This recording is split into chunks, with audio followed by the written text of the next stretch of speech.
Hello po mga bes! Paghahalu-haluin nga po pala natin ang ating pakain ngayong pre-conditioning. Ito nga po pala ang ating platinum pellet, super agibis, cracked corn, Jackie oats, tsaka trigo. So tara na po, paghalu-haluin na po natin.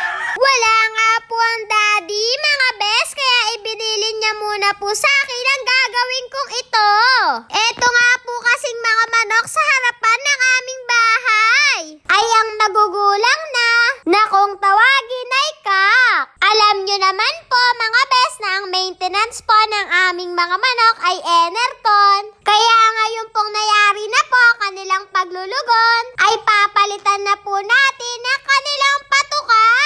Eto nga pong mga pinaghalo-halo nating mga patuka na ito ang gagamitin po natin sa pre-con hanggang sa magkondisyon para hindi po sila ma-stress sa biglaang pagpapalit ng pagkain. Minsan daw po kasi mga bes nakakapag-apekto po ito sa kanilang performance. At syempre po mga bes, gamit pa rin po natin ang Quadro Alas ng Battle Cock. Nandyan nga po ang ating Raptor, ang No Stress Fast Recovery Dewormer, ang Fitbit Pro 357 ng Blood Enhancer, El Toro na Muscle Enhancer, at Dragon Driver.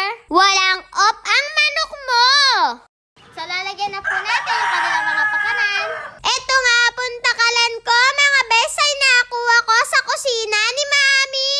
Nasa 40 grams nga po pala ito mga bes. Parang dati lang po mga bes ay iilan lang ang nakatali dito. Ngayon po ay mapupuno na. Napakabilis nga po ng panahon. Di ka man maiinip. At syempre po, hindi po mawawala si Huggies at si Henny, ang mag-BFF sa gilid ng bahay. Na-miss nyo po ba mga best si Huggies? Shoutout po kayo ni Huggies!